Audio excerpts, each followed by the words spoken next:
Have you ever looked at a matchup, like maybe it's a horse race or maybe it's just your favorite sports team, and you just had this gut feeling?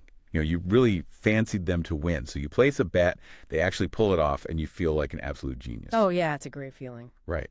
But then, you fast forward 6 months, you look at your bankroll, and you are somehow still losing money in the long run. Even though you are technically successfully picking winners, it is just an incredibly frustrating loop to be stuck in. It really is. I mean, it's one of the most common and frankly most painful experiences for anyone who wagers on sports or racing.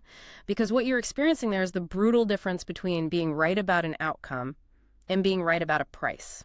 Yeah. And those are two very different things that human psychology just tends to mash together. Exactly. And separating those two things is exactly what we are tackling today. In this deep dive, we are taking a masterclass in horse racing analysis. And we're going to learn how to master the art of creating something called a betting tissue from scratch. Yeah, it's fascinating stuff. We're getting into all of it, like Yeah. the math, the psychology, the strategy. So before we get ahead of ourselves, what exactly are we talking about when we say a betting tissue? Well, put simply, a betting tissue is a bookmaker-style pricing book, or, a personal odds line that you create yourself. Okay. Instead of looking at a race and just vaguely saying, I think that horse has a really good chance today, a tissue forces you to express that opinion numerically. Like hard numbers. Right. You are assigning a precise mathematical probability to every single runner in the field, and you do this before you ever look at what the bookmakers or the public think. Okay, let's unpack this a bit. So walking into a betting scenario without your own tissue, it seems a bit like going to a car dealership to buy a used car without checking the Kelley Blue Book value first. That's a really good way to look at it. Right. You might find a car you really like. It runs great. It's super shiny. But if you don't know what it's inherently worth based on its specs, you are just asking to overpay. The dealer says, it's $20,000, and you just shrug and say, yeah, sounds good to me. Exactly. The Kelley Blue Book analogy is a great starting point, but there's a crucial catch here. Oh. Yeah, unlike a used car, a horse race is a dynamic, highly chaotic event. You aren't just pricing a static object sitting on a lot. You are pricing the probability of an outcome under conditions that change by the minute. That makes sense. So without your own independent evaluation of that probability, you are entirely at the mercy of the market. And the market, by its very design, exists to extract your money over the long haul. Right? They aren't there to give you a good deal. But before we get into the heavy math of how to actually build this personal odds line, the source material makes a really strong point about the psychology behind all of this. Yeah. We have to understand why we're putting ourselves through this rigorous process. It talks about shifting your mindset entirely from being a fan to being a trader. Yeah, that is a profound shift. And it's really the bedrock of the entire exercise. The Masterclass emphasizes that creating a tissue is primarily about forcing discipline and objectivity onto your decision-making. Getting rid of the bias. Exactly. When you sit down to quantify the uncertainty of a race, it strips away the emotion. It forces you to separate the act of liking a horse from the act of pricing a horse correctly. Because fans fall in love with the story. Right. As a fan, you fall in love with a story or a famous jockey or, an impressive win from 3 weeks ago. But as a trader, you only fall in love with mathematical value. Wait, I have to push back a little here on behalf of the casual bettor listening. Isn't betting supposed to be, fun? If I'm just sitting here staring at spreadsheets and turning my favorite horses into cold, hard numbers, don't I lose the thrill of just rooting for a horse I really like? It's a totally fair question. And, if you are only betting $2 a year on the Kentucky Derby just to yell at the television with a drink in your hand, then absolutely stick to the thrill. Yeah, fair enough. But if your goal is to be profitable long term, that emotional thrill is exactly what bankrupts people. What's really fascinating here is that the Masterclass argues true satisfaction comes from a completely different kind of thrill. Which is? The thrill of outsmarting the market. Creating a tissue provides a rigorous structural framework. It lets you review your decisions systematically. You aren't just guessing based on a gut feeling anymore. You are building a proprietary process. So it's more about the satisfaction of the system working. Exactly. Over time, refining that process and seeing it yield consistent profit is deeply rewarding. All right, so let's say we are ready to be traders. We need to gather all this forensic data in our heads, but human brains are terrible at juggling a dozen conflicting variables. How do we synthesize all of that noise? Like, what data actually goes into forming a valid opinion on a race before we start assigning numbers? Well, the initial step happens long before you assign a single price, and it requires looking past the horses themselves. Okay. You have to study the raw conditions of the race environment. So you're looking at things like the class of the race, the distance, the surface, and the track configuration. Let's pause on class, because I think a lot of people just assume it means how good is the horse. But it's more specific than that, isn't it? Oh, much more specific. Evaluating class isn't just asking if a horse is fast. It's asking if the horse is fast against this specific tier of competitors. Ah, context. Right. A horse might look like an absolute superstar winning by 5 lengths in a lower tier claiming race, but when they step up in class to face stronger, seasoned competitors, that raw speed might suddenly just not be enough. You have to measure the horse against the context of the race level. Got it. And the source mentions pace shape as well. Yeah. How does something like the pace of a race actually change the outcome for an individual horse? Pace shape dictates the entire flow of the event. Think about it this way. If a race is packed with 4 horses who all have early speed and need to be at the front, they're going to exhaust each other in a fast, contested pace early on. They just burn themselves out. Exactly. And that setup heavily favors a closer, a horse that runs slowly at the back of the pack and sweeps past the exhausted leaders at the end. That makes sense. Conversely, if there's only one fast horse in the race, it can set a slow, comfortable pace and easily wire the field, giving the closers absolutely no chance to catch up. You have to visualize that narrative before you can rate anybody's chances. What about the form of the horses? The source brings up something called collateral form, which honestly sounds like a banking term. It does, yeah. But collateral form is essentially the transitive property applied to horse racing. You aren't just looking at what a horse did, you are looking at what the horses they raced against have done since. Oh, interesting. For example, if horse A narrowly beat horse B by nose last month, you might not think much of it. But if horse B just went out yesterday and dominated a massive stakes race against top competition, that collateral form tells you horse A's underlying quality is actually much higher than their basic record might show. Wow, okay. And then you combine that with their current fitness levels, the specific trainer and jockey pairings, and their handicap marks. Handicap marks being like the literal weight a horse is assigned to carry to level the playing field. So building these ratings is a bit like card counting in blackjack. Well, you're constantly adjusting a running tally in your head based on the environment, like adding a point to your mental count if the track is muddy and the horse loves mud, subtracting a point if they drew a terrible post position on the outside, adjusting for the weight they're carrying. That analogy maps perfectly to the process. You are keeping a dynamic tally of variables. And crucially, you have to weigh a horse's potential for improvement against any negative doubts. What do you mean by potential for improvement?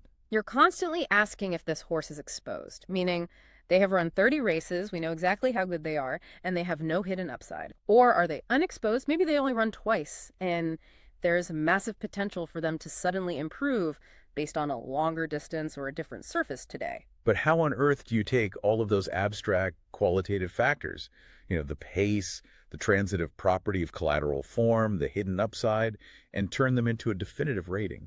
Well, that is where the art meets the science. Our source outlines a few ways to structure these ratings. If you are a beginner, you definitely don't need a supercomputer. Thank goodness. Right.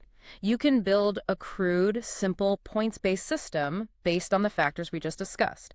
Or you can even just use ranked opinions, like listing the horses from most likely to least likely to win and assigning them a descending score based on your research. Just keeping it relative. Exactly. Now, highly advanced punters will use their own custom performance figures. They might use sectional lap times down to the 100th of a second or historical algorithmic ratings. That's intense. It is, but the Masterclass makes a vital point here.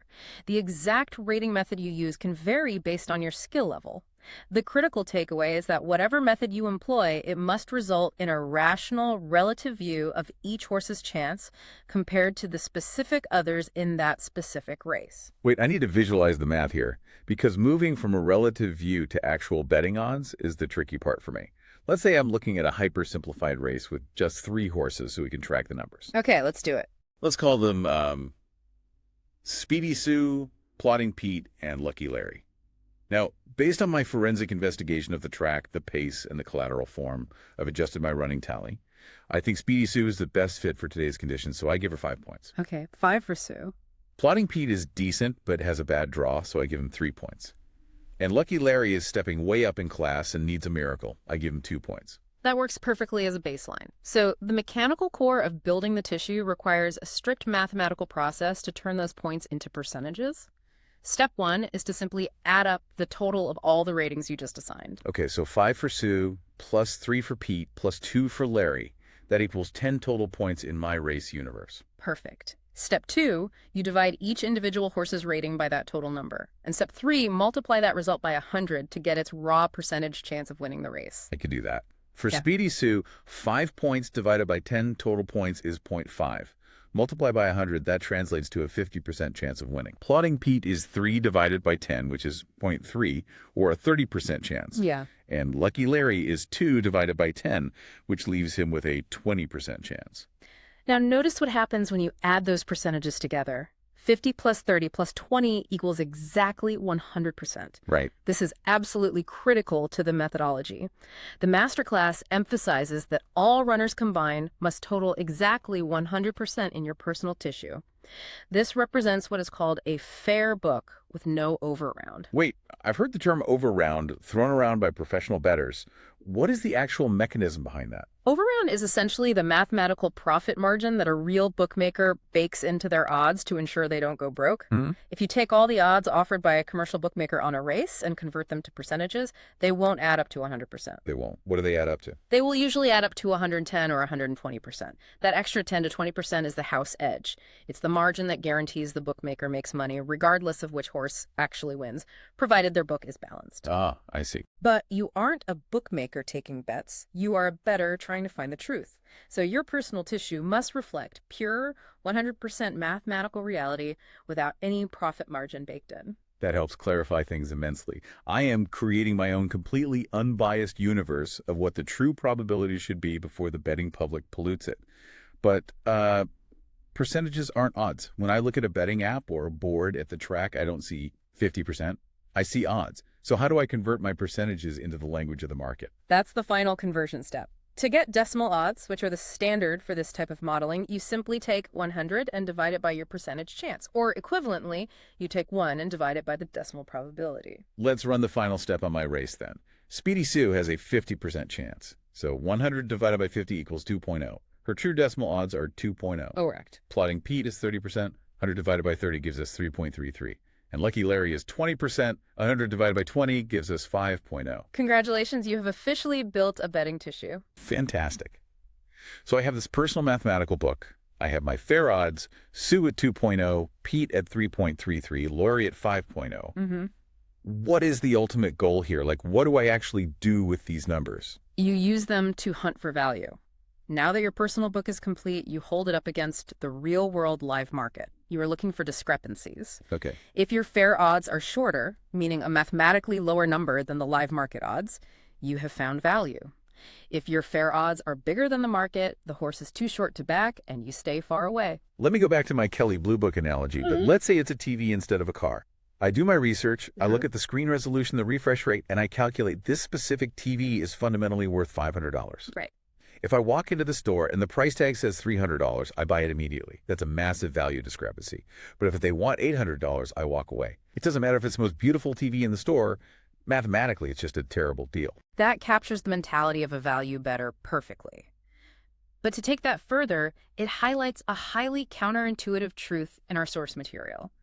In the betting world, a horse can be the absolute most likely winner in the race and simultaneously be a terrible bet. Okay, explain the logic there, because I think a lot of people's brains just short-circuited. How can betting on the most likely winner be a bad move? Let's look back at Speedy Sue. Your tissue says she has a 50% chance of winning, making her true decimal odds 2.0. She is overwhelmingly the most likely winner of your 3-horse race. Yeah, she's a clear favorite. But let's say you check the live market and the betting public has totally fallen in love with her. The live market has driven her price down to decimal odds of 1.5. In mathematical terms, decimal odds of 1.5 implies she has a roughly 67% chance of winning. Oh, wow. But your deep analysis only gives her a 50% chance. If you bet her at 1.5, you are paying $800 for that $500 TV. Yes, she will probably win the race today. But making that specific type of mathematically disadvantaged bet over the long run will slowly and inevitably drain your bank account. And the inverse is true for the long shots. Yeah. Exactly. Let's look at Lucky Larry. You gave him only a 20% chance of winning, which means true odds of 5.0. Out of the three, he is the least likely to win. He needs a miracle, yeah. But imagine the live market is ignoring him completely because he drew a bad post position and the public is scared off. The live market has his odds floating at 10.0. Odds of 10.0 implying only a 10% chance of winning. But I gave him a 20% chance. Exactly. Your research says he wins this race 2 times out of 10. The market says he only wins 1 time out of 10. That discrepancy is a massive mathematical edge for you. Betting Lucky Larry at 10.0 is a fantastic value bet, even though he will probably lose the race today. Because of the math over time. Right. Because if you play out that exact scenario 100 times over a season, getting paid 10 to 1 on something that happens 20% of the time will result in a huge profit. The core philosophy is that it is not about predicting the winner, it is about predicting the price. That is the big aha moment right there. It is entirely about probability versus price. But listen, it sounds totally foolproof on paper. I do my map, I find the value, I make smart bets. But in practice, where do bettors inevitably mess this up? Well, the source outlines several common pitfalls. The biggest, most destructive one, looking at the live market too early. Wait, really? Isn't the live market usually highly accurate? I mean, millions of dollars of smart money are shaping it right up until post time. Aren't we being a little arrogant by ignoring all that data until our personal tissue is completely done? It's not about arrogance, it's about protecting your brain from anchoring bias. It is the exact same psychological trick retail stores use when they cross out a $100 price tag and write $50 in red ink. Oh, I see. Your brain immediately anchors to the $100 figure, making the $50 feel like an incredible steal, regardless of what the item is actually worth. If you look at the live betting market before making your tissue, your brain will automatically anchor to the bookmaker's odds. Because it's already in your head. Exactly. You'll see Speedy Sue is at 1.5, and you will subconsciously start tweaking your own ratings, adding a point here or there, just to justify that 1.5 number. You end up reverse engineering the market instead of evaluating the race, rendering the entire exercise completely pointless. You must trust your own structure first, put your flag in the ground, and only then compare it to the market. That makes total sense. You can't let the dealer's price tag change your own internal calculation of what the TV is worth. What are some of the other traps? Making a horse too short in your tissue, meaning giving them too high a percentage chance simply because you really like them or follow their trainer. Emotional bias again. Right. Failing to give outsiders a realistic chance is another big one. People often underestimate the sheer randomness and downside scenarios present in a live sporting event. And finally, mistaking confidence for accuracy. Just because you spent 3 hours researching and feel really good about a rating doesn't magically mean it's mathematically sound. So how do we fix those biases? How do we continually improve this process over time? By tracking everything meticulously. You need to keep detailed records of your tissues and compare them to the outcomes. Note where your percentages differ most consistently from the market. Like finding blind spots in your own process. Yeah. Are you constantly overrating frontrunners? Are you underrating horses from smaller, less famous stables? Most importantly, you need to track whether your value selections actually beat the starting price. Expand on that. What is the starting price and why is beating it the ultimate metric? The starting price, or BSP if you're using betting exchanges, represents the final, most efficient market price right before the gates open. It has been shaped by all the smartest money in the market. So it's the truest number. Exactly. The efficient market hypothesis suggests this final number is the closest thing to the true probability of the race. If your tissue routinely points you to a horse at 8.0 odds early in the day, and by the time the race starts, the massive weight of public and professional money has driven that horse's final price down to 5.0, your mathematical model is successfully identifying value before the crowd catches on. You beat the closing line. You beat the closing line. If you can consistently beat the starting price, you will be profitable long term, regardless of whether that specific horse wins that specific race. Identifying the bias in your own process and tuning your model to find those early edges is a lifelong journey. This has been incredibly eye-opening. To round things up, let's bring it back to practical advice for the listener who is sitting there thinking, okay, I want to try building a tissue this weekend. Based on the source material, if you are a beginner, you really should start with small fields. Oh, absolutely. Right? Don't try to build a complex tissue for a 24-horse stampede. Avoid impossible, chaotic races with too many unknown variables. Keep the process simple. Use those basic point systems before you start trying to calculate sectional lap times or complex algorithms. And most importantly, do not obsess over tiny decimal perfection early on. Good tip. The goal here is to be roughly right in a disciplined, structured way, not artificially precise. Learn to think in ranges of probabilities rather than absolute certainties. It's just a whole new way of looking at the world, really, turning chaos into structured probability. It really is. The ultimate thesis of this masterclass is this. The true benefit of building a betting tissue isn't proving that you can magically predict every winner. That's an impossible fool's errand. Right.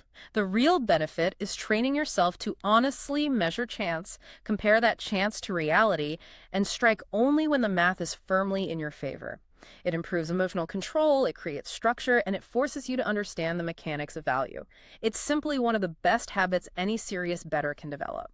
So we started by talking about that gut feeling, that fancy you get when you just know a team or a horse is going to win, and how acting on that feeling alone is a recipe for losing your bankroll in the long run. Building a tissue trains us to abandon those emotional biases, to quantify the unknown, and to make decisions based strictly on probability and value. Which leaves me wondering, where else in your daily life are you making high-stakes decisions based on a fancy rather than a true calculation of the odds? Until next time, keep diving deep.